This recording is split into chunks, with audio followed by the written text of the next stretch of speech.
Bienvenidos a la Iglesia Palabra Viva. Nuestra misión es hacer discípulos por medio de la palabra, para que vivan y den la vida obedeciendo y enseñando la voluntad de Dios, que es Jesús. Isaías capítulo 52, versículo 13. He aquí que mi siervo será prosperado, será engrandecido y exaltado, y será puesto muy en alto. Como se asombraron de ti muchos, de tal manera fue desfigurado de los hombres su parecer, y su hermosura más que la de los hijos de los hombres. Así asombrará él a muchas naciones. Los reyes cerrarán ante él la boca, porque verán lo que nunca les fue contado, y entenderán lo que jamás habían oído. ¿Quién ha creído a nuestro anuncio, y sobre quién se ha manifestado el brazo de Jehová? Subirá cual renuevo delante de él, y como raíz de tierra seca. No hay parecer en él, ni hermosura le veremos, mas sin atractivo para que le deseemos. Despreciado y desechado entre los hombres, varón de dolores, experimentado en quebranto.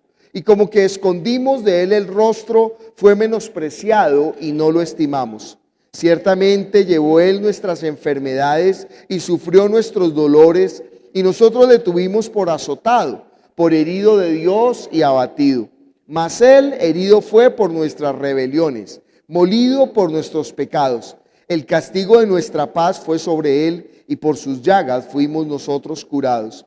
Todos nosotros nos descarriamos como ovejas, cada cual se apartó por su camino, mas Jehová cargó en él el pecado de todos nosotros. Angustiado él y afligido, no abrió su boca. Como cordero fue llevado al matadero, y como oveja delante de sus trasquiladores enmudeció y no abrió su boca. Por cárcel y por juicio fue quitado, y su generación, ¿quién la contará? Porque fue cortado de la tierra de los vivientes, y por la rebelión de mi pueblo fue herido. Y se dispuso con los impíos su sepultura, mas con los ricos fue en su muerte. Aunque nunca hizo maldad, ni hubo engaño en su boca. Con todo eso, Jehová quiso quebrantarlo, sujetándole a padecimiento. Cuando haya puesto su vida en expiación por el pecado, verá linaje, vivirá por largos días, y la voluntad de Jehová será en su mano prosperada.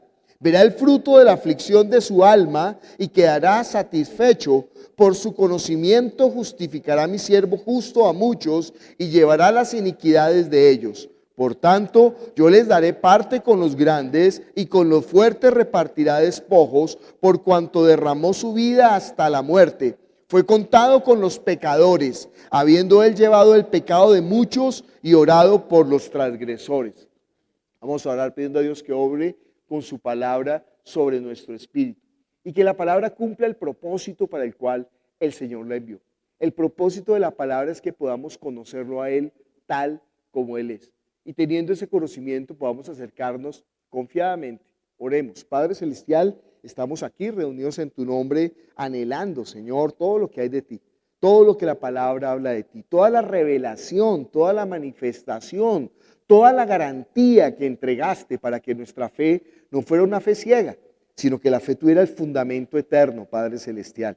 Señor, todo velo, toda mentira, toda niebla, que la religión, que nuestra propia necedad, que el mundo haya tratado de colocar sobre nosotros, despéjalo, quítalo, y que sea tu Espíritu Santo guiándonos a toda la verdad. Revélate en esta hora, te lo pedimos en el nombre de Jesús. Amén. Este pasaje de Isaías yo creo que es uno de los pasajes más famosos en la iglesia cristiana, y es uno de los pasajes menos mencionados en el judaísmo. Ojo, es el pasaje más querido del Antiguo Testamento en la iglesia cristiana, y es el pasaje menos promocionado en el judaísmo. ¿Por qué? Este pasaje de Isaías es más o menos escrito en el año 725 antes de Cristo. O sea que fue escrito hace 2700 años.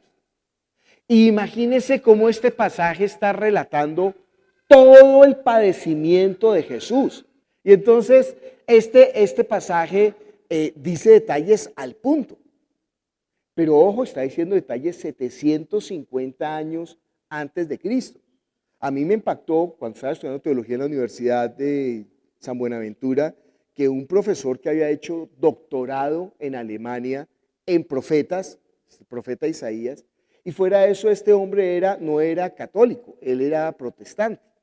Y entonces dijo, aquí Isaías 53 no está hablando de Jesús, está hablando desde el profeta Jeremías. No, yo le dije, no, yo pocas veces discutía en el salón porque, pues, si me ponía a discutir todo el tiempo estaría discutiendo en la universidad y no hubiera podido terminar.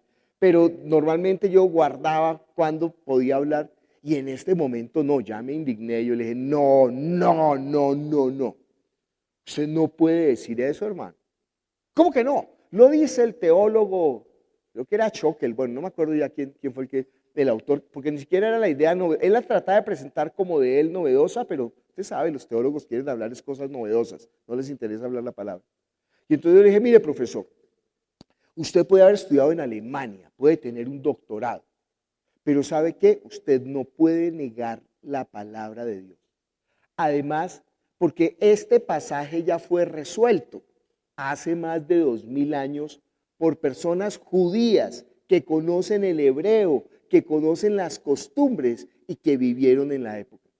Entonces usted no puede, un alemán, 2000 años después, decir, no, esto no está hablando de Jesús. Mire conmigo un momento, Hechos capítulo 9. Casi me hace echar este hombre malvado, ¿no? Pero no podía. Ay, es que la historia es muy buena, pero no tenemos mucho tiempo. Si quiere, lea su Biblia, abra su Biblia para que no se vaya a dormir usted, esté ahí pendiente, si ve que el de al lado se duerme, pellízquelo, porque créame, es espiritual. El enemigo quiere robarle la palabra. Es por eso. Entonces no es por fregar la vida, ¿sí? Es más, cuando yo veo que usted se duerme, yo me siento lindo porque mi voz lo arrulla, pero no vino aquí usted a ser arrullado, sino a escuchar la palabra. Solamente va a ser una hora, así que si tiene que pararse y hacerse atrás, vaya y hágase atrás tranquilo. No se sienta mal, pero no deje que le robe el enemigo la palabra. Dice en Hechos, capítulo 8, versículo 27, entonces él se levantó y fue, y sucedió que un etíope eunuco, funcionario de Candace, reina de los etíopes, el cual estaba sobre sus tesoros y había venido a Jerusalén para adorar. ¿Usted se acuerda de la reina de Saba, la historia de Salomón, que es más o menos en el año 900 antes de Cristo? La reina de Saba fue y escuchó a Salomón y recibió la fe de los israelitas, de los judíos. Y con esa fe, esa mujer se fue hasta Etiopía, es lejos de Israel, es en la parte sur-central de África. Pero mire, estamos hablando 250 años después, 700, 800, 900, 250 años después, en Etiopía, todavía la fe que había llevado esa mujer con la esperanza del Mesías que iba a venir, daba fruto, porque este hombre es un funcionario de Etiopía, de la reina, que va a Jerusalén en ese viaje que hacían los prosélitos, los que se han convertido al judaísmo, a adorar en el templo de Jerusalén. 250 años después. Dice entonces, volvía sentado en su carro leyendo al profeta Isaías. Bueno, se nota que este hombre tenía mucho dinero, porque tener en esa época un rollo de la escritura pues era costosísimo. O sea, la gente prefería comprarse unas zapatillas Reebok antes de comprarse una Biblia, ¿no? No, un rollo de las escrituras. Yo le conté que habían 3 rollos muy famosos, léalos.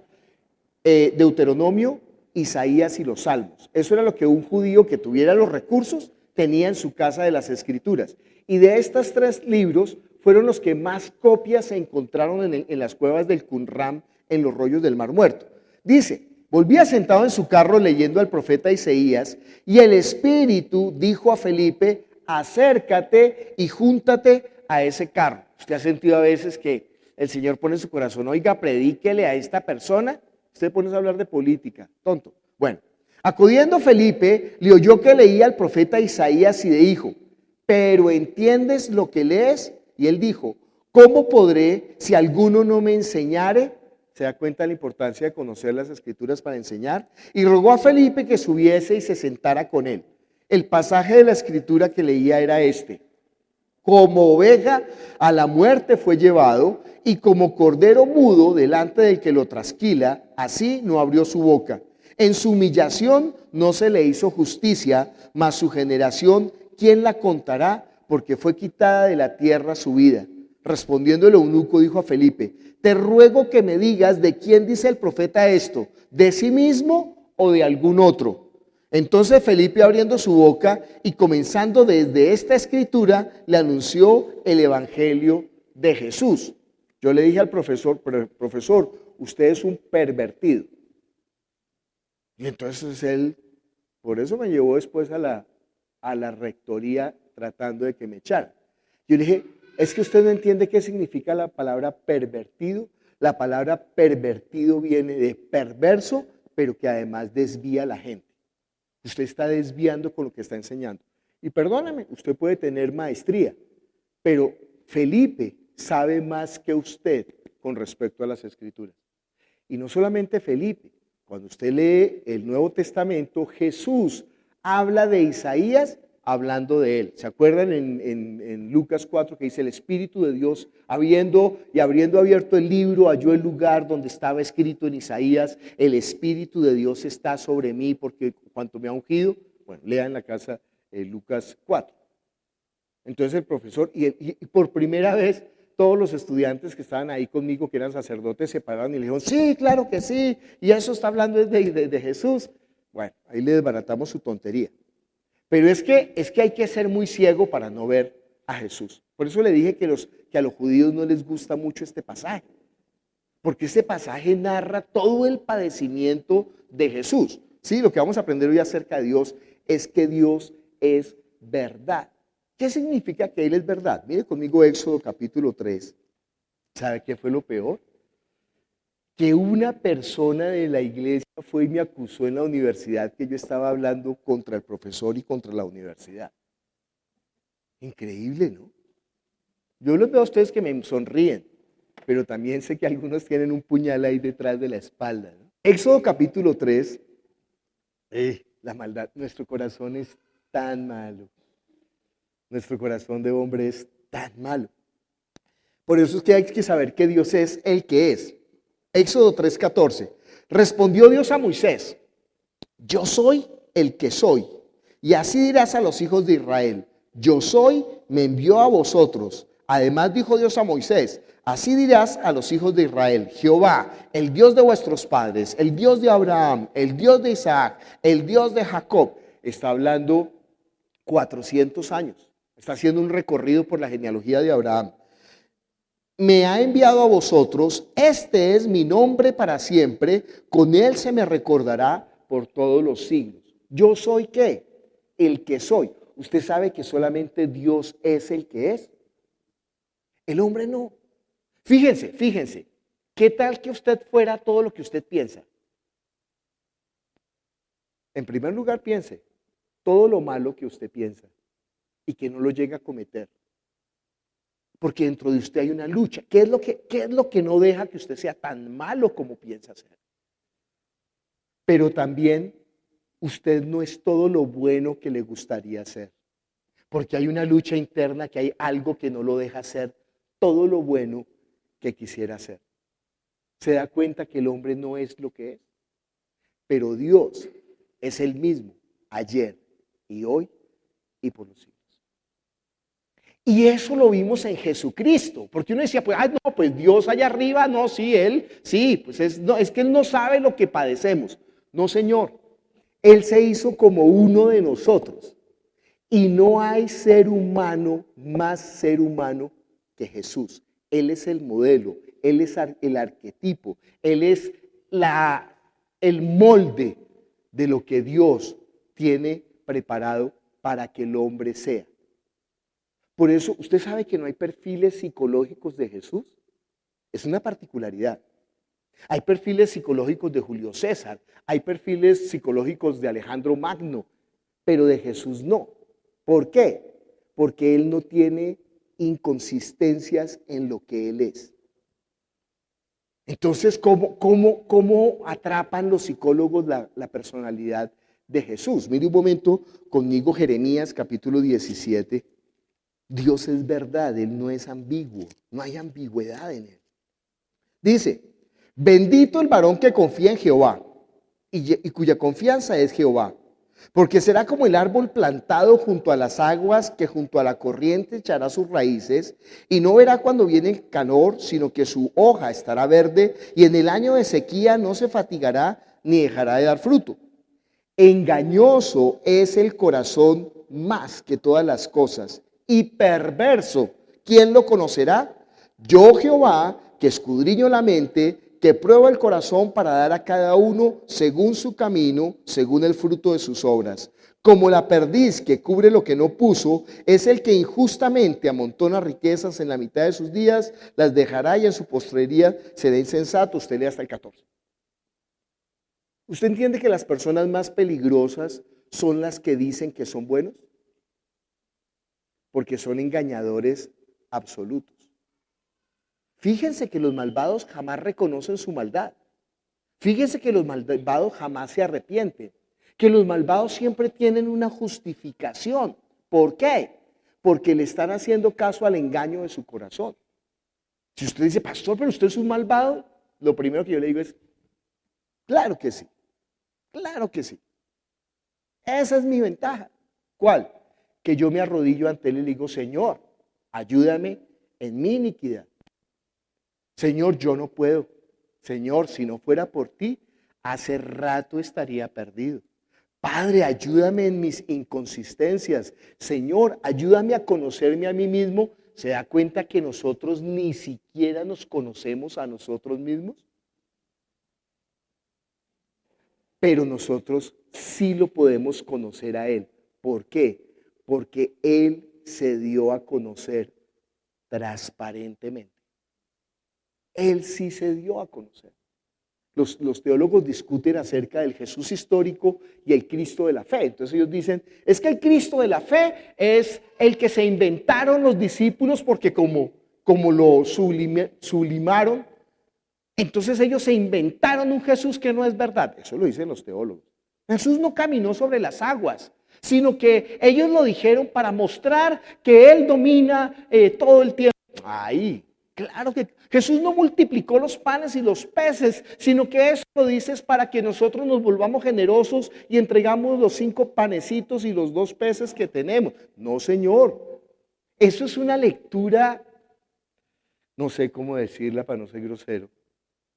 Es una lectura bobalicona de los evangelios. Porque ellos tratan, como no entienden a Jesús, ellos tratan de mostrar a un Jesús que es como Barney. ¿Usted no ha visto a Barney? Te amo yo y tú a mí. Abacho, abacho. ¿Sí? Alguien dijo que Barney era el hermano tierno de Godzilla. No, Jesús no es Barney. Cuando usted lee, mira, a mí lo que me impactó, yo no era cristiano todavía y alguien me regaló un Nuevo Testamento. Y como tengo el impulso de leer, entonces me leí, solamente pude leer los evangelios, ya después no entendía. Pero ¿sabe qué me impactó de Jesús? La personalidad, la contundencia, el carácter, que Él le decía a todo el mundo las cosas de frente, en su cara, que no estaba buscando manipular, que no estaba buscando cómo acariciarle el lomo para sacarle la carga. No, Jesús es íntegro, Jesús tiene un carácter y una personalidad única. Y eso me impactaba, ¿por qué? Porque yo lo confrontaba con mi personalidad.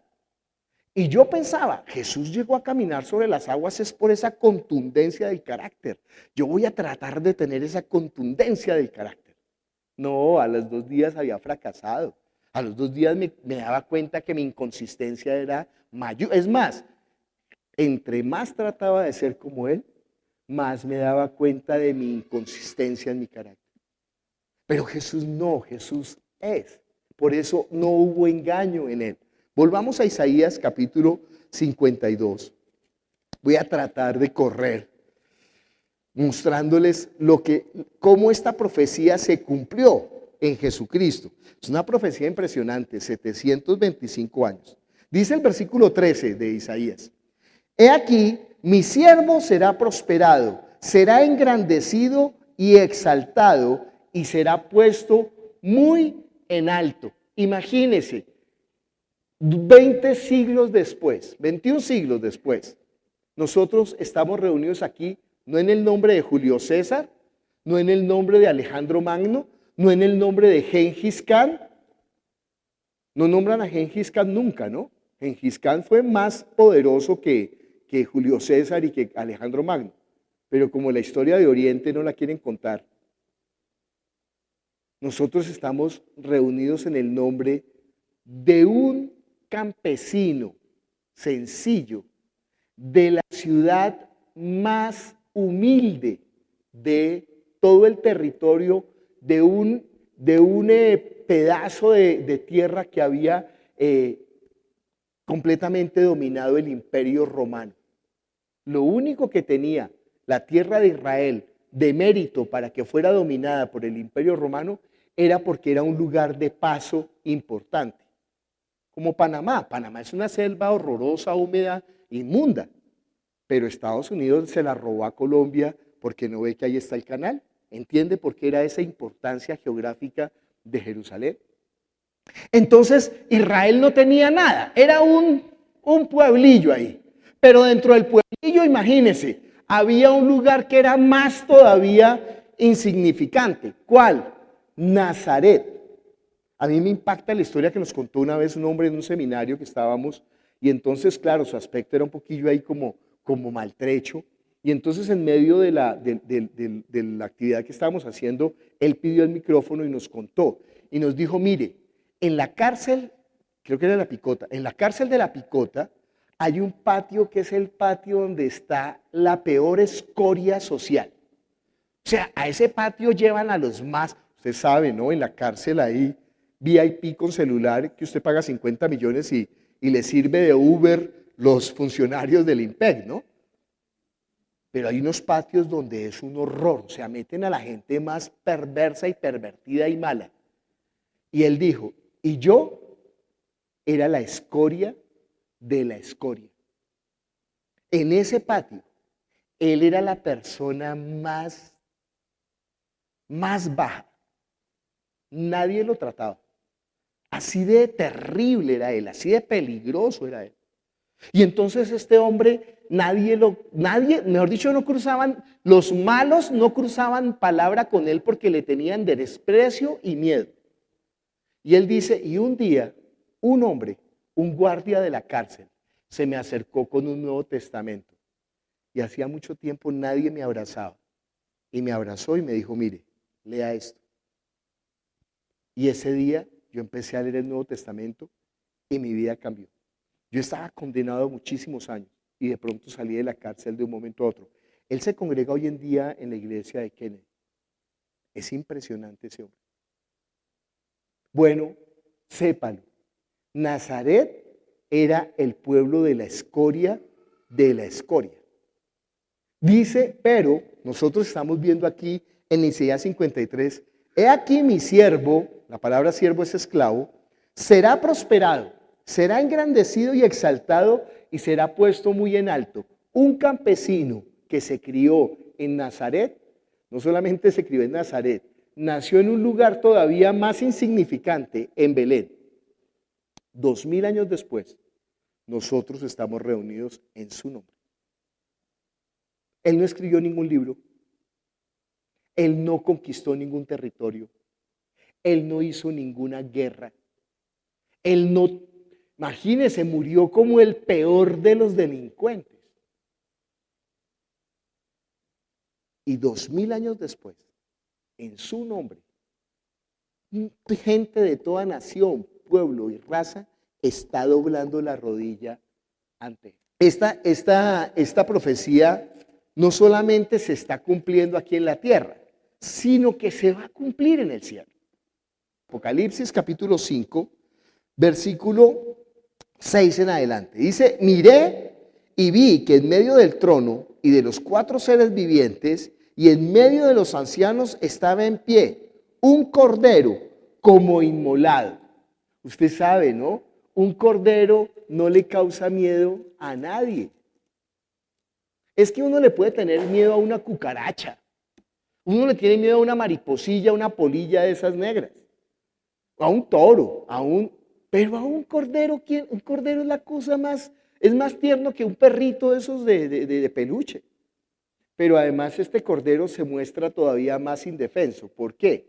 Porque está con el cuello roto, partido. Ha sido inmolado, ha sido sacrificado.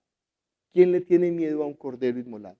Dice, miré y vi en medio del trono de los 4 seres vivientes y en medio de los ancianos estaba en pie un cordero como inmolado que tenía 7 cuernos, 7 ojos, los cuales son los 7 espíritus de Dios enviados por toda la tierra. Y vino y tomó el libro de la mano derecha al que estaba sentado en el trono, y cuando hubo tomado el libro, los 4 seres vivientes, los 24 ancianos se postraron delante del cordero. Todos tenían arpas y copas de oro llenas de incienso, que son las oraciones de los santos, y cantaban un nuevo cántico diciendo: digno eres de tomar el libro y de abrir sus sellos, porque tú fuiste inmolado y con tu sangre nos has redimido para Dios de todo linaje y lengua y pueblo y nación, y nos has hecho para nuestro Dios reyes y sacerdotes, y reinaremos sobre la tierra. Y miré y oí la voz de muchos ángeles alrededor del trono, de los seres vivientes y de los ancianos, y su número eran millones de millones, que decían a gran voz: el cordero que fue inmolado es digno de tomar el poder, las riquezas, la sabiduría, la fortaleza, la honra, la gloria y la alabanza. Y a todo lo creado que está en los cielos y sobre la tierra y debajo de la tierra y en el mar, y a todas las cosas que en ellos hay, oí decir: al que está sentado en el trono y al cordero sea la alabanza, la honra, la gloria, el poder por los siglos de los siglos. Los 4 seres vivientes decían amén, y los 24 ancianos se postraron sobre sus rostros y adoraron al que vive por los siglos de los siglos. ¿Ustedes se imaginan ese día cuando nosotros estemos delante de la presencia de Jesús? ¿Sabe qué es lo que nos va a impactar? Yo no puedo leer todas las porciones, por eso usted necesita leer la Biblia. Es que nosotros lo vamos a ver como Él se fue. Cuando Él se fue con todas las heridas que nosotros le hicimos. Él tiene todas las cicatrices, dice la Biblia. La Biblia dice que los reyes de la tierra verán al que traspasaron y harán lamentación por él. Y todos se van a arrodillar y todos van a llorar. El problema es que cuando llegue ese momento final, para los que no se habían arrodillado antes, ya es tarde. Y fíjense cómo se presenta a él, porque dice: ¿quién es digno de abrir el libro? Ustedes pueden leer en la casa Apocalipsis 5. Dice: el león de la tribu de Judá. Y todo el mundo está esperando que salga un león. Y no sale un león. ¿Qué sale? Un cordero. Y como nosotros lo que vimos fue el cordero, por eso no lo estimamos. Porque el hombre, ante el poder y ante la fuerza y ante el asesinato, y ahí sí los hombres, ¿sabe qué? Se arrodillan y lamen el piso, no importa cuántas veces lo hagan. Pero ante la humildad, ¿sabe qué hace uno? ¿No ve? Que usted va al supermercado y en la caja le dice: son 50,000. Y ¡ay, cómo está de caro todo! Y va al donde el campesino que está vendiendo en la calle: ¿cuánto vale? 2,000. Le doy 1,000. Ahí sí se vuelve gallo, ¿no? Porque el otro es humilde. Esa es la maldad de nuestro corazón. Dice 14: como se asombraron de ti muchos, de tal manera fue desfigurado de los hombres su parecer y su hermosura, más que la de los hijos de los hombres. Mire conmigo Marcos capítulo 15, versículo 6 en adelante. Ahora bien, en el día de la fiesta les soltaba un preso cualquiera que pidiesen. Y había uno que se llamaba Barrabás, preso con sus compañeros de motín, que había cometido homicidio en una revuelta. Usted entiende que este Barrabás no es un hombre bueno. Este Barrabás es un malvado, es un sedicioso. Pero además de eso pasó otra cosa. Resulta que la esposa de Pilatos la noche anterior tuvo un sueño. Y entonces ella le dijo a Pilato, ¿sabe qué? No mates a ese hombre, porque ese hombre es bueno, no te conviene, no lo mates. ¿Ustedes creen que Dios le dio ese sueño a la mujer de Pilatos para que salvara a Jesús? No, Dios había determinado. Isaías 53, 725 años antes, ha determinado. Desde Génesis capítulo 3, la serpiente va a picar en el talón al hijo de la mujer, pero con esa picadura él le va a aplastar la cabeza a Satanás. Entonces esta mujer le dice, no te metas con él. Lo que está produciendo eso es que Pilatos dice, ¿cómo hago para salvar a Jesús? Por eso se reúne con él y le habla y Jesús se calla, ¿no? Y él le dice, si tú supieras quién es el que es, usted no sabe quién soy yo. Y entonces le dijo Jesús, usted es el que no sabe quién soy yo. Si yo quisiera, mire, los ángeles me rescatan. Pero ¿sabe qué, hermano? Haga lo que tenga que hacer. Mi reino no es de este mundo. Entonces Pilatos dice, ¿cómo hago para salvarlo? Dice, ya sé, voy a torturarlo de tal manera que cuando lo presente delante de la gente, inspire compasión. Él piensa, ¿no? El corazón del hombre cuando vea que él está totalmente flagelado, con las barbas arrancadas, con corona de espinas, apuñeteado, vuelto nada. La gente va a sentir compasión, además porque como dicen que él es bueno y que ha sido bueno, y el corazón de nuestro es una cosa horrorosa.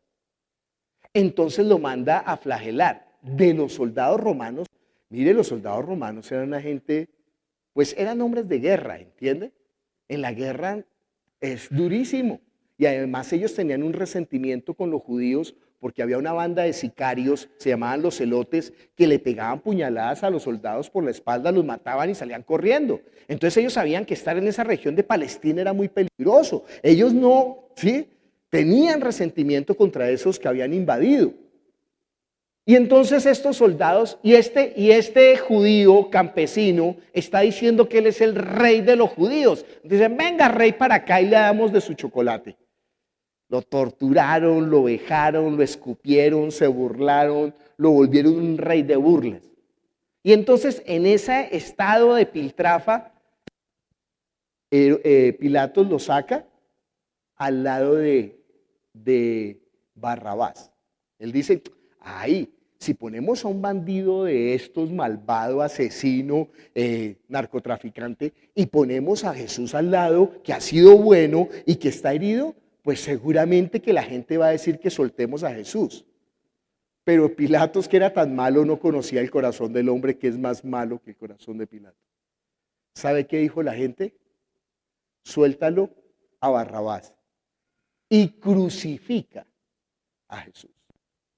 Pero cuando Pilatos está tratando de salvar a Jesús, golpeándolo y vejándolo, él no sabe que él está dando cumplimiento a Isaías 53, porque él tenía que ser herido ¿por quién? Para llevar nuestras culpas y nuestra maldición. Eso no fue ay no, a Dios se le escapó de ay, usted no se preocupe, a Dios no se le escapa nada de las manos. Dios no parpadea, Dios no es con el esfuerzo de los hombres pueden hacer toda la campaña que quieran, pero ¿sabe qué? Si Dios ha determinado algo, eso es. No se preocupe tanto por las cosas de este mundo. Dios es soberano. Él tiene absolutamente ¿qué? El control. Y lo que Él permita, eso va a ser lo mejor para el reino de los cielos. Para el reino de los cielos. Dice, estamos en Isaías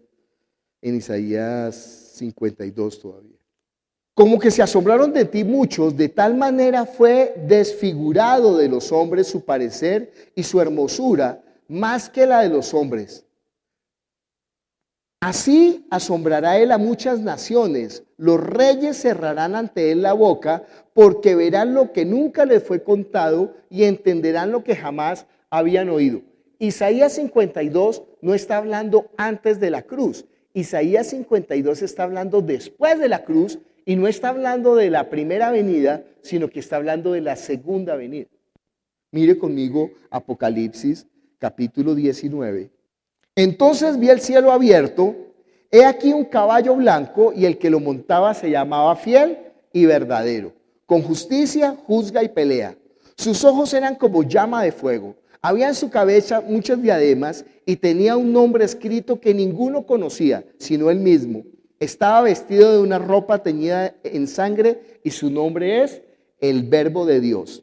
Y los ejércitos celestiales vestidos de lino finísimo, blanco y limpio le seguían en caballos blancos. De su boca sale una espada aguda para herir con ella a las naciones, y él las regirá con vara de hierro, y él pisa el lagar del vino del furor y de la ira del Dios Todopoderoso. Y en su vestidura y en su muslo tiene escrito este nombre: Rey de Reyes y Señor de Señores. Yo le dije, no tema por lo que pueda hacer Biden, no tema por lo que pueda hacer Putin. ¿Sabe quién tiene todo el control? El jefe, Jesucristo. Y todos los reyes de la tierra van a tener que... ¿No ha visto que todos los candidatos a quién mencionan? A Jesús, 2000 años después.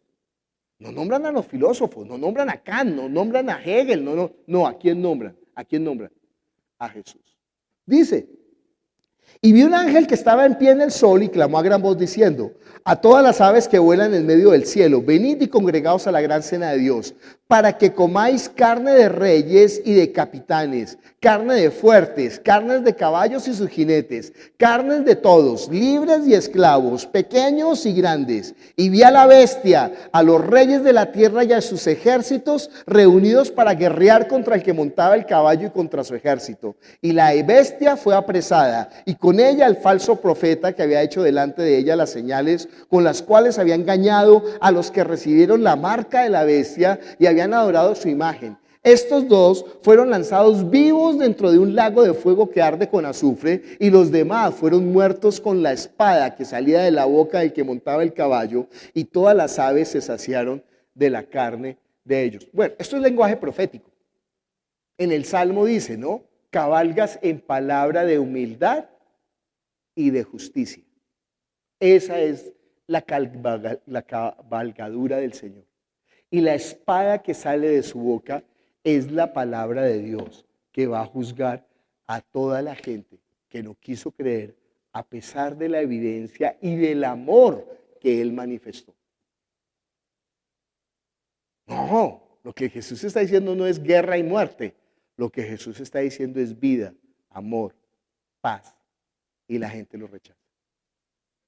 Pero al final va a pasar todo esto. Todos los reyes de la tierra dice que se van a esconder cuando lo vean. Cuando vean el que traspasaron, se van a tratar de esconder. Le van a decir a los montes, caigan sobre nosotros. Dice, así asombrará él a muchas naciones. Los reyes cerrarán ante él la boca, porque verán lo que nunca les fue contado y entenderán lo que jamás había oído. Versículo 1 del capítulo 53. ¿Quién ha creído a nuestro anuncio y sobre quién se ha manifestado el brazo de Jehová? ¿Quién va a creer? ¿Cómo dice Juan capítulo 1 versículo 12? A lo suyo vino y los suyos no le recibieron. Mire conmigo Juan capítulo 7 versículo 45. ¿Usted no se le hace extraño que esta noticia tan importante nosotros hasta ahora la estemos conociendo? Hasta ahora en nuestra vida, digo yo.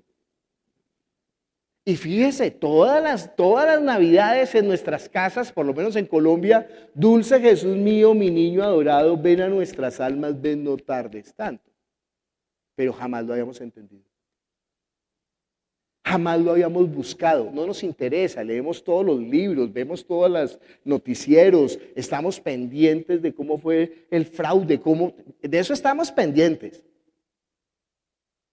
Pero de la noticia más importante, evangelio significa eso, buena noticia, no tenemos ni idea. ¿Quién ha creído a nuestro anuncio? Dice Juan capítulo 7, versículo 45, Los alguaciles vinieron a los principales sacerdotes y a los fariseos. Los sacerdotes eran los religiosos, estoy hablando de los teólogos. Por eso le dije a ese teólogo pervertido. Los fariseos eran los piadosos, los más religiosos. Los alguaciles vinieron, y esos son los que lo quieren, están conspirando para matarlo, ¿no? Y estos le dijeron, ¿por qué no les habéis traído? Los alguaciles respondieron, jamás hombre alguno ha hablado como este hombre. Entonces los fariseos le respondieron, ¿también vosotros habéis sido engañados? ¿Acaso ha creído en él alguno de los gobernantes o de los fariseos? Sí, nos va a decir Juan más adelante que sí creían. ¿Pero sabe qué? Como no les convenía, no lo decían. Porque si decían que él era el Mesías, todo el status quo, todo el tinglado que habían montado, toda la farsa, toda la corrupción que había en el templo y en la vida religiosa, ¿sabe qué pasaba? Se les caía.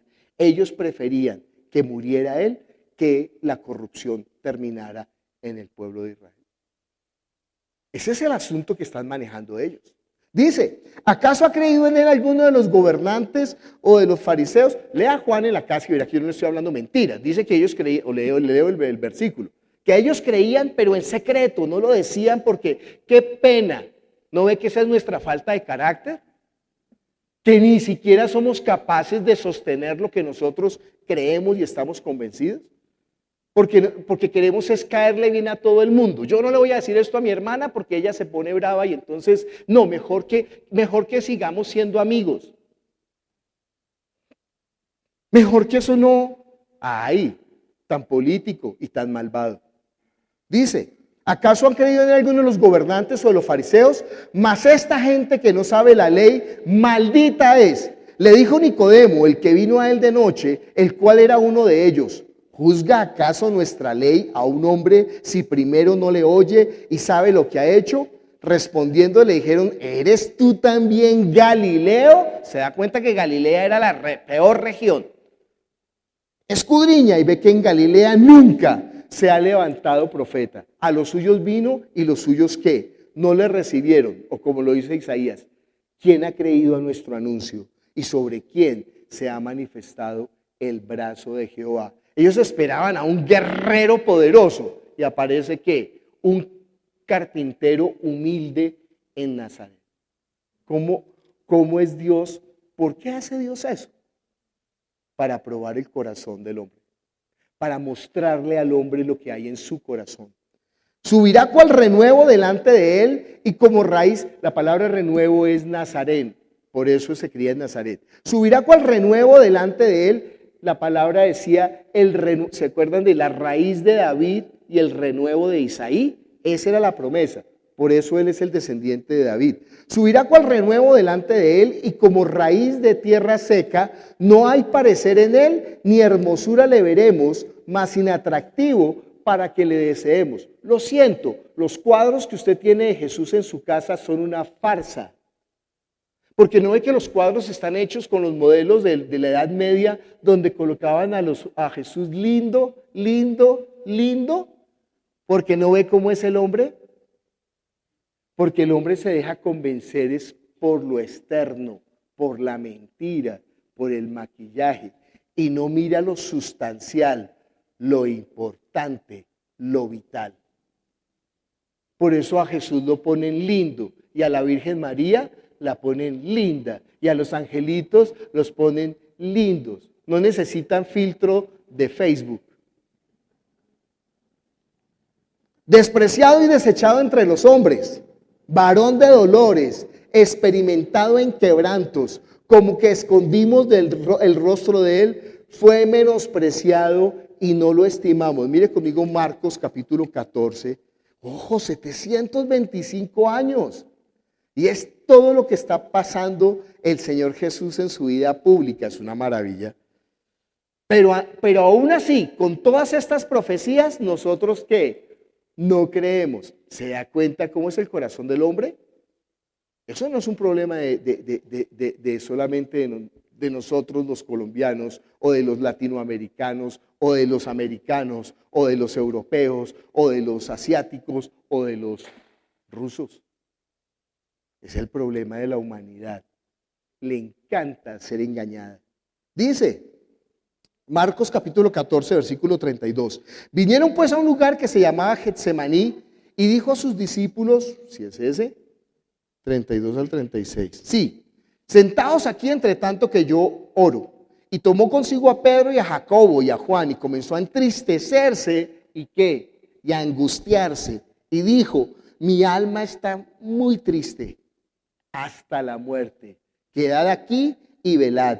Yéndose un poco delante, se postró en tierra y oró que si fuera posible pasase de él aquella hora. Y decía, Abba Padre, todas las cosas son posibles para ti. Aparta de mí esta copa, mas no lo que yo quiero, sino lo que tú hagas. Ay, no, no tenga sufrimiento. No, no se ponga triste. No, no se angustie. Eso no es del Señor. Ay, es porque usted es ignorante y no ha leído la Biblia, viejo. Y es espiritualoide, no hable carreta. Mire al Señor Jesús, ¿qué? Angustiado, con lágrimas, con clamor, le dijo al Señor. Ahí dice, ¿no? Despreciado y desechado, varón de dolores, experimentado en quebrantos. Mire conmigo Lucas capítulo 19, versículo 41. A mí este versículo me da pena como humanidad, me da vergüenza ajena. Mire lo que dice. Cuando llegó cerca de la ciudad de Jerusalén, al verla, ¿qué hizo? Se puso a echar aceite y a decir, todo espíritu lo atamos y toda fuerza y todo poder, místico, religioso, mentiroso, farsante, brujo, agorero, inventor de males. Y eso es lo que hacen las iglesias. No. ¿Qué hizo Jesús al ver Jerusalén? Lloró. Dice, lloró. ¿Usted en el versículo qué? Y cuando llegó cerca de la ciudad, al verla, lloró sobre ella, diciendo, oh, si también tú conocieses a lo menos en este tu día lo que es para tu paz, mas ahora está encubierto tus ojos. Porque vendrán días sobre ti cuando tus enemigos te rodearán con vallado y te sitiarán, y por todas partes te estrecharán y te derribarán a tierra y a tus hijos dentro de ti, y no dejarán en ti piedra sobre piedra, por cuanto no conociste el tiempo de tu visitación. Llorando ¿por quién? Por Jerusalén. Llorando por la dureza de la gente ante la manifestación de Dios, que no lo quisieron ¿qué? Recibir. Una vez dijo un joven en una charla de jóvenes, a Jesús no le importa si usted cree o no cree. Yo le dije a él, ay hermano, usted es ignorante. No le crea todo lo que digan los predicadores, ¿no? Examínelo con la palabra. Decimos tantas tonterías desde el púlpito. Claro que le importa. ¿Sabe cuánto le importa? Mire la cruz. Mire la cruz. Tanto le importa. Estamos en el versículo 3.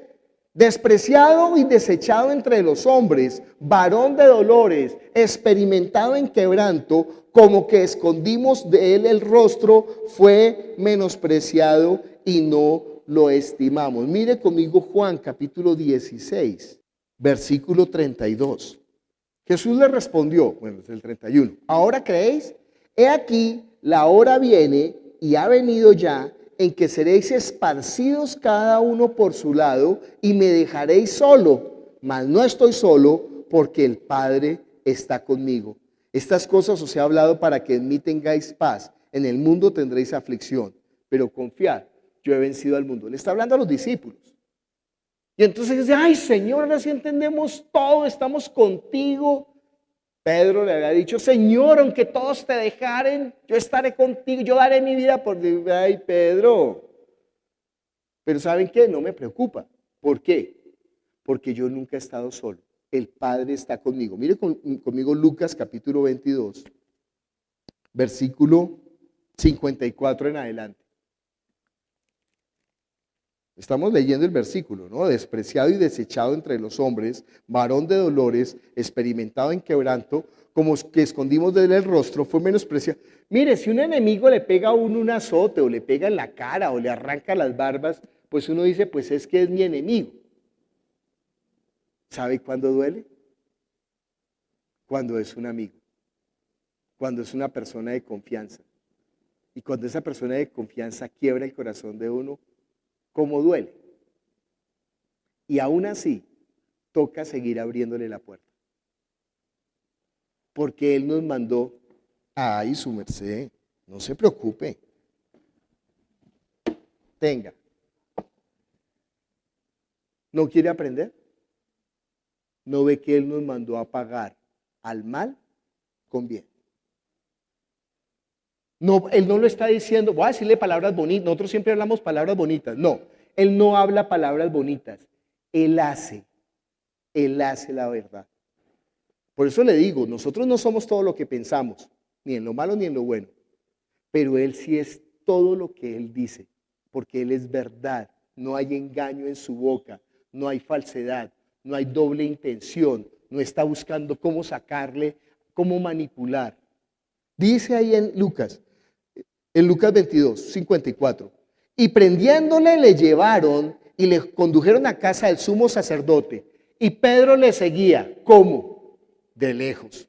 Y habiendo ellos encendido fuego en medio del patio, se sentaron alrededor y Pedro se sentó también entre ellos. Pero una criada, al verle sentado al fuego, se fijó en él y dijo, también éste estaba con él. Pero él lo negó diciendo, mujer, ¿qué? No lo conozco. Ustedes no están preparando a sus hijos para lo que viene. Pero habrá un momento en que sus hijos van a tener, o usted mismo, va a tener que dar la vida por no negar a Jesús. Yo tengo que decir, aquí está Teresa y está Juliana y están maestros de escuela dominical. Toca empezar a recordarle a los niños eso. Va a haber un momento en que vamos a morir por su nombre. Nos van a perseguir. ¿Y sabe quién nos van a entregar? El amigo del alma, el hermano del alma nos va a entregar. Mis hermanas me van a entregar, mi mamá me va a entregar, mi papá me va a entregar, ustedes, muchos de ustedes nos van a entregar. ¿Sabe por qué? Porque así lo dice la palabra. Y yo creo más en Jesús que en mis hermanas, que en mi mamá y que en mi papá. ¿Quién es mi padre? ¿Quién es mi madre? ¿Quiénes son mis hermanos? Los que oyen la palabra de Dios y la guardan. ¿Usted entiende eso? Nos toca volver a enseñarle a los niños en escuela dominical. Oye, ¿sabe qué es lo chévere de los niños? Haga la prueba. Pregúntale a tus nietos, Víctor y Berenice, y pregúntenle, ¿ustedes darían la vida por Jesús si nos llegaran a perseguir y nos van a matar? ¿Sabe qué van a decir ellos sin duda? Sí. Pero pregúntale a tus hijos a ver si lo van a hacer. O pregúntense ustedes a ver si son capaces. Y créanme, nos van a volver a perseguir. Eso es una maravilla. Porque nuestras obras no van a morir con nosotros. Dice en Apocalipsis capítulo 14. Estamos estudiando Apocalipsis 14 en nuestro estudio. Yo sé que usted no se conecta, pero sepa lo que es un buen estudio. Es mejor ver noticieros y escuchar tonterías. Dice, pero una criada al verle sentado al fuego se fijó en él y le dijo, también este estaba con él. Pero él lo negó diciendo, mujer, no lo conozco. Un poco después, viéndole otro, dijo, tú también eres de ellos. Y Pedro dijo, hombre, no lo soy. Como una hora después, otro afirmaba diciendo, verdaderamente también este estaba con él porque es Galileo. Y Pedro dijo, hombre, no sé lo que dices. Y enseguida, mientras él todavía hablaba, el gallo cantó. Entonces, vuelto el Señor, miró a Pedro. ¡Ah! Se imaginan ese momento épico, ¿no? Lo miró.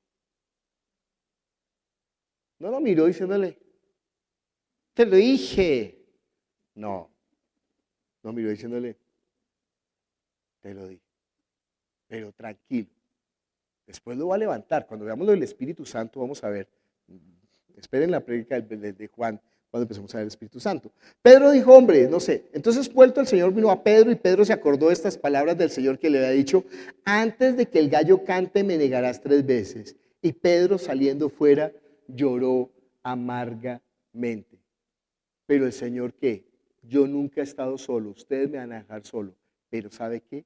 El Padre está. Y no se preocupe por sus hijos. El Señor los va a sostener en medio del desierto. Él va a sostener a su iglesia. Así lo prometió. Y Él es verdad y Él cumple. Nosotros no cumplimos, pero Él cumple absolutamente. Dice el versículo 4, ciertamente llevó Él nuestras enfermedades, sufrió nuestros dolores, nosotros le tuvimos por azotado, por herido de Dios y abatido. Mas Él herido fue por nuestras rebeliones, molido por nuestros pecados, el castigo de nuestra paz fue sobre Él, y por sus llagas fuimos nosotros curados. Usted entiende que con todo lo que está pasando Él en la cruz, la tortura que está sufriendo, las humillaciones que está sufriendo, los escupitajos que está sufriendo, que haya sido desnudado y avergonzado, todo lo está haciendo para pagar ¿por quién? Por nosotros. Todo fue por nosotros. Para que nosotros no tuviéramos que pagar eso. Él llevó nuestra vergüenza. Usted sabe, ¿no? Uno desnudado, pues la desnudez en la Biblia significa la vergüenza. ¿Se acuerdan de Adán y Eva? Ellos tratan de cubrirse ahí con hojas de higuera. El Señor dice, no, yo los cubro con la piel de ¿qué? De un animal inocente. Con eso los entiende que por eso dice que los que lavaron sus ropas en la sangre del Cordero. Mire primera de Pedro, capítulo 2, versículo 22. Ay, profesor, ojalá que ese profesor pervertido vea esta prédica. Primera de Pedro, o por lo menos que el chismoso vaya y le cuente otra vez, ¿o? Ahí sí no, ahí sí no es capaz de ser chismoso. Dice primera de Pedro, capítulo 2, 22, el cual no hizo pecado, ni se halló engaño en su boca, quien cuando le maldecían no respondía con maldición, cuando padecía no amenazaba, sino encomendaba la causa al que juzga, mire,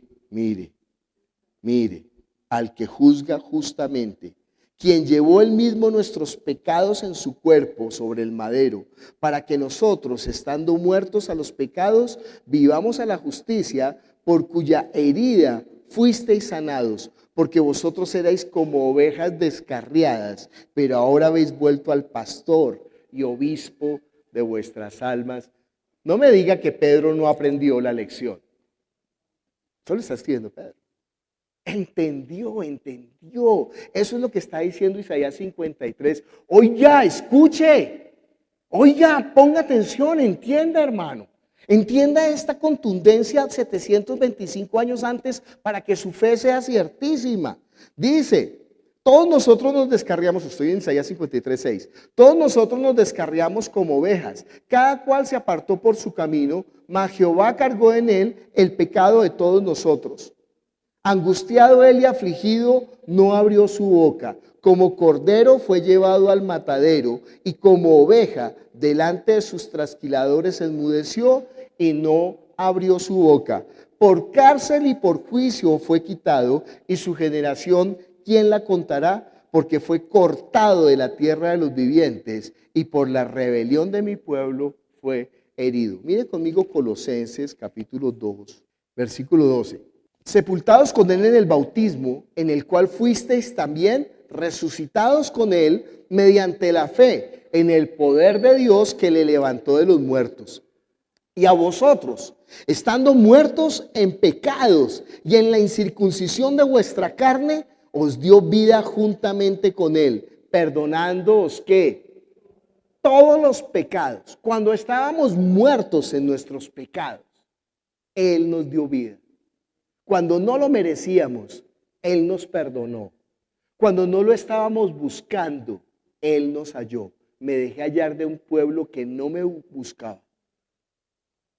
Cuando no nos interesaba, nosotros le interesamos a él.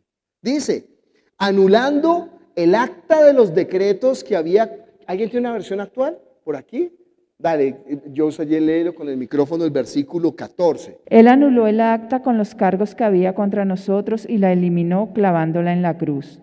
De esa manera desarmó a los gobernantes y a las autoridades espirituales. Los avergonzó públicamente con su victoria sobre ellos en la cruz. Y con su humildad, con su obediencia, con su sacrificio, con su muerte como un bandido. Es que a los bandidos los mataban de muchas maneras en el Imperio Romano, pero el peor castigo, el castigo más oprobioso, el castigo más horroroso, era el castigo de la cruz, porque era el más terrible. Pero no solamente eso, para un judío esto era doblemente terrible. ¿Sabe por qué? Porque en la ley estaba escrito: maldito todo aquel que muera colgado de un madero. Y dice la Biblia, Él se hizo maldición por nosotros, para que nosotros fuéramos hechos justicia de Dios en Él. ¿Y sabe qué es lo mejor? Que esas actas, esos decretos que nos podían avergonzar, Él los exhibió. Ay, cuando usted, ¿sabe por qué ocultan? Porque no les conviene. Pero cuando uno lo tiene que esconder, dice: a ver, ¿no ve que mi celular está sin clave? Y va la pareja y por allá en el baño con los 20 claves, viejo, le está haciendo conejo. El que nada debe, nada teme. Jesús públicamente expuso a todos en la cruz todas las vergüenzas que habían contra nosotros, todas las acusaciones. Claro que las tenemos. Ay, o no, o quién es bueno aquí. ¿No ve que todos hemos pecado? Pero ya no tenemos pecado. ¿Por qué? Él pagó por nosotros. Nadie nos puede enrostrar absolutamente nada. Me acuerdo una vez que mi hermano estaba fregando de la vida a mi mamá. Nosotros nos gozamos con mi mamá porque tiene un carácter muy chévere. Mi mamá tiene una personalidad muy fuerte. Y entonces nos aprovechamos de eso y la matoneamos entre todos. Cuando nos reunimos, hacemos un juego de palabras con ella. Pero mi hermano de pronto le dijo algo como medio, ya era como irrespetuoso.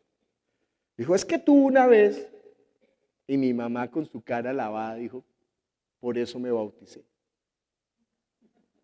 Nunca había escuchado una frase tan contundente contra la acusación de alguien. Dijo: ¿sabe qué? Por eso me bauticé. Porque dice la Biblia que en ese bautismo ella murió y todos sus pecados ahí quedaron sepultados con Cristo. Y cuando se levantó como una criatura que nueva, como si nunca hubiera pecado. Y fuera de eso, aunque la siga embarrando, ¿qué? La sangre de Jesús tiene el poder para limpiar todos nuestros pecados. Entonces, ¿se va a volver un sinvergüenza? No. Porque ese amor comienza a transformarnos y empieza a poner en nosotros no solamente el querer, sino el hacer. Nosotros empezamos a hacer, bueno, si usted sigue siendo el mismo sinvergüenza de 7 suelas, pues sépalo, no está permitiendo que la cruz obre en usted. Pero entiende que tampoco hay ninguna acusación para los que están en Cristo. Puede ser la embarrada más grande, puede ser la cosa más terrible. Una vez yo publiqué una cosa en Facebook y entonces una persona me escribió: usted no perdona y es pastor y debería de perdonar. Y entonces yo de zorro me entré al Facebook de la persona y le stalkeé. Y ella estaba hablando las mismas porquerías pero con otra persona. Y entonces yo le escribí: usted sí puede y yo no puedo. Lo que pasa es que yo solamente estoy denunciando. Aquí no es cuestión de perdón, porque tiene que confesar para ser perdonado. Tiene que arrepentirse para ser perdonado. Ese es el principio del arrepentimiento, que mientras nosotros ocultemos nuestro pecado ante el Señor, estamos perdidos. Lo que tenemos que hacer es venir a él y decir: Señor, ¿sabes qué? No tiene que contarle a nadie más, a Él, perdóname. ¿Y sabe qué hace Él? Nunca más se acuerda. Perdón y olvido. Nunca más se acuerda.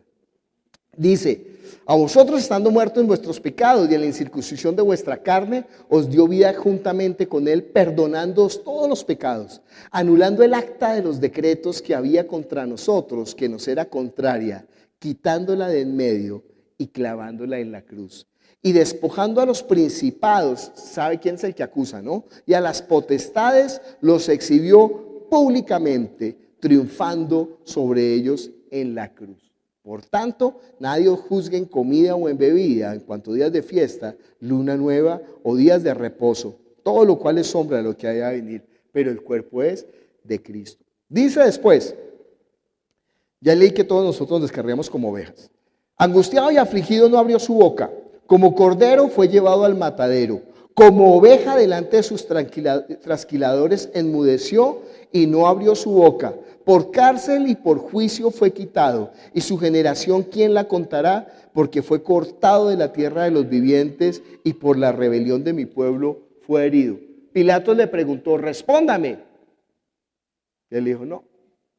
El sumo sacerdote le dijo, a ver, defiéndase. Y él dijo, no. No abría la boca. Callaba simplemente. ¿Sabe qué hizo cuando lo estaban crucificando? Dijo, Padre, perdónalos, porque no saben lo que hacen. Eso no es una oración morronga, es una oración de verdad. Perdónalos, porque no saben lo que hacen. En tus manos encomiendo mi espíritu. Se dispuso con los impíos su sepultura, mas con los ricos fue en su muerte. En medio de dos ladrones, de dos sediciosos, de dos malvados, él fue crucificado, como si fuera un criminal más. Peor, porque a los otros no los habían torturado. Él estaba completamente torturado, desnudo, avergonzado. Como si fuera un criminal más. Pero ¿sabe qué pasó? José de Arimatea y Nicodemo, ese que leímos antes, se acercaron, pidieron a Pilatos el cuerpo de Moisés, lo envolvieron y lo metieron en una tumba nueva de un rico que jamás nadie había usado, porque así lo decía en la Escritura. Se dispuso con los impíos su sepultura, mas con los ricos fue en su muerte, aunque nunca hizo maldad, ni hubo engaño en su boca. Con todo esto, Jehová quiso quebrantarlo, sujetándolo. ¿Quién mató a Jesús? ¿Quién? ¿Los hombres? ¿Satanás? ¿Quién mató a Jesús? ¿Quién? El Padre. Porque él sabía que él iba a ser resucitado de los muertos, porque no había pecado en él. Y gracias a ese gesto, entonces en compensación, nosotros íbamos a ser salvados. Con todo esto, Jehová quiso quebrantarlo, sujetándole a padecimiento. Cuando haya puesto su vida en expiación por el pecado, he aquí el Cordero de Dios que quita el pecado del mundo, verá linaje, vivirá por largos días. ¿De qué está hablando? De la resurrección. Y la voluntad de Jehová será en su mano prosperada. Verá el fruto de la aflicción de su alma y quedará satisfecho. ¿Cuál es el fruto de la aflicción de su alma? ¿Cuál? Dice en Hebreos que él, viendo hacia adelante el premio que iba a obtener por su padecimiento, entonces subió a Jerusalén. Nosotros somos ese fruto. Él vio, ¿no? Ahí está Óscar, ahí está Estela, ahí está Berenice, ahí está Víctor, ahí está Ricardo, ahí está Yamile, ahí está Alex. A uno hasta le da pena, ¿cierto? Dice, ¿lo hiciste por mí? Sí, por ti y por todos. ¿De verdad? ¿Con lo malo que fui yo? Sí, lo hice por ti. Porque yo tengo un plan, porque yo tengo un propósito con su vida.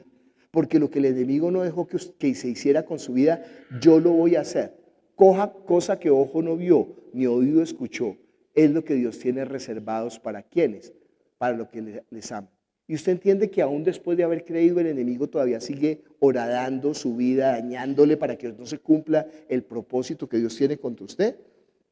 Verá el fruto de la aflicción de su alma, quedará satisfecho. Este es mi Hijo amado en el cual tengo complacencia. Por su conocimiento justificará mi siervo justo a muchos y llevará la iniquidad de ellos. Por tanto, yo le daré parte con los grandes, con los fuertes repartirá despojo, por cuanto derramó su vida hasta la muerte. Ay, profesor, obviamente que no está hablando de Jeremías.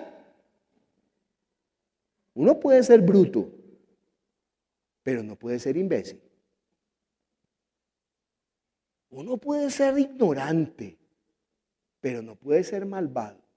Dice, fue contado con los pecadores, habiendo él llevado el pecado de muchos y orado por los transgresores. Vamos a ponernos de pie y vamos a orar. Padre Celestial, nosotros te damos gracias por tu palabra, que es la verdad. Tu palabra es verdad, Señor. Y nosotros nos gozamos, Señor, nos regocijamos, Padre Celestial, en ti, Señor, de poder tener esa compasión, esa misericordia que tú pusiste en nosotros. De saber además que no hay acusación ninguna, porque tú pagaste el precio de sobra, Señor. Tú pagaste, Señor, con tu propia sangre, con tu propia vida. Tú llevaste nuestra vergüenza. Nadie nos puede avergonzar, Padre Celestial. Satanás, que es el acusador de nuestros hermanos, no nos puede acusar ya, porque le sellaste la boca, Señor, con la obra preciosa del Cordero como inmolado. Aunque eras el león, viniste como Cordero para rescatarnos, para liberarnos, Señor, para obrar en nosotros. Padre Celestial, que nosotros podamos entender, que nosotros podamos ver, que nosotros podamos, Señor, apreciar, que nosotros escuchemos tu anuncio, que no sigamos siendo sordos como los religiosos, como los piadosos, que no quisieron recibirte por su conveniencia, sino que nosotros, Señor, nos arrodillemos ante tu amor y te digamos, haz con esta vida lo que tú quieras, Señor. En el nombre de Jesús. Amén.